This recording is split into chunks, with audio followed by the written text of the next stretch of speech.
Hello guys, welcome back to my law and judiciary channel.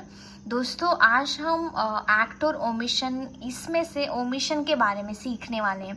क्योंकि act जो होता है, मैं डिफरेंट टाइप्स जो डेफिनेशन है उसमें मैंने डिफाइन किया है, बट हम लोग ओमिशन जो बहुत लोगों को पता नहीं होता, इसके बारे में आज डिस्कस करेंगे with case laws.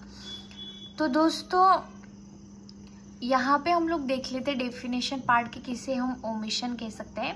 In law, an omission is a failure to act which generally attracts different legal consequences from positive conduct. In the criminal law, an omission will constitute an actus rea and gives rise to liability only when the law imposes a duty to act and the different is in breach of that duty.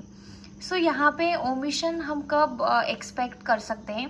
अगर यहाँ पे कोई भी person हो जो उनकी duty हो, वो लीगली एक्ट करने के लिए बाउंड हो, और वो अगर वहाँ पे वो एक्ट करने के लिए अगर फेल्यूर हो चुका है, तो यहाँ पे ओमिशन का पार्ट कम टू इन पिक्चर होता है। ओमिशन को यहाँ पे एक्टस रियस माना जाता है। एक्टस रियस यहाँ पे फिजिकल एक्ट होता है और आपकी ये लाइबिलिटी होती है कि आपको वो एक्ट करना है। Suppose I will take a 2 example here. पहले हम लोग देख लेते हैं कि सपोज एक बेगर है, उसको हम डेली खाना देते हैं। तो वो बेगर है, बट लिसन केयरफुली, एक बेगर है, उसको हम डेली खाना देते हैं, बट किसी दिन हमने बाय मिस्टेकली या किसी रीज़न की वजह से उसको खाना देना बंद कर दिया। तो ये यहाँ पे लीगली बाउंड है या नहीं है, ये हम लोग बाद में देखेंगे।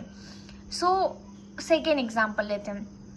सेकेंड एग्जाम्पल यहाँ पे हम लोग ले रहे हैं कि अगर फैमिली में एक सपोज आपके ग्रैंड पेरेंट्स है या ग्रैंड मदर हैं, तो यहाँ पे आप उसे डेली खाना देते हो, आपकी ग्रैंड मदर और ग्रैंड फादर को, और थोड़े दिन के बाद में आपके मम्मी पापा के बीच में और सब में झगड़ा हो गया, ग्रैंड फादर ग्रैंड मदर के बीच में, इसीलिए उन्होंने एक रास्ते पे छोड़ दिया और वहाँ पे आपने खाना देना बंद कर दिया।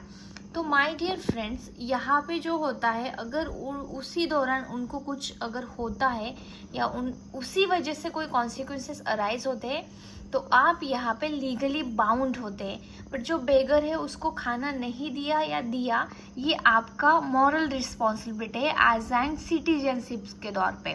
क्योंकि आप लॉ बाउंड सिटीजनशिप है, तो आपके ऊपर एक रिस्पॉन्सिबिलिटी होती है। बट ये रिस्पॉन्सिबिलिटी मतलब आप देना चाहो तो दे सकते, नहीं देना चाहो तो नहीं भी दे सकते।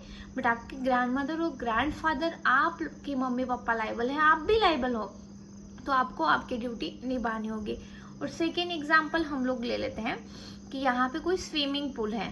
सपोज स्विमिंग पूल है और वहाँ पे कोई बच्चा डूब रहा है और आप उसे देख रहे हो और आपको तैरना आता है। ये सिंपल एक एग्जाम्पल है कि आपको तैरना आता है, फिर भी आपने बचाया नहीं।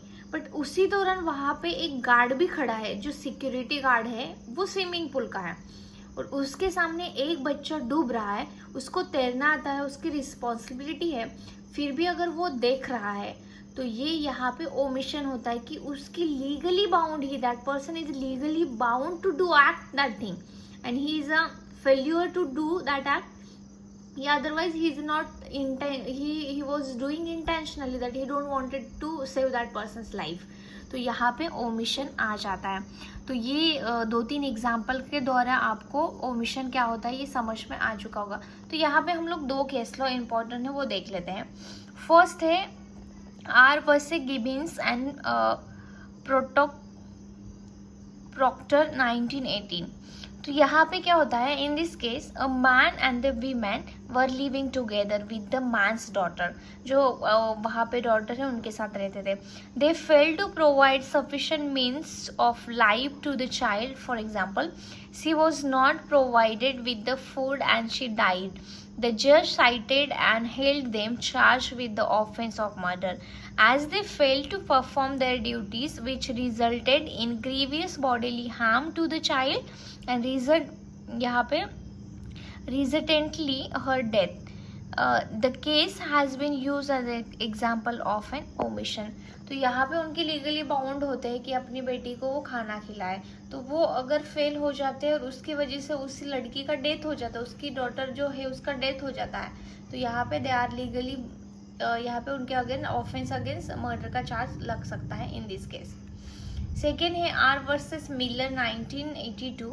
इसमें हम लोग देख लेते हैं। इन this case the defendant even being aware of the fire in a room because of his यहाँ पे irresponsible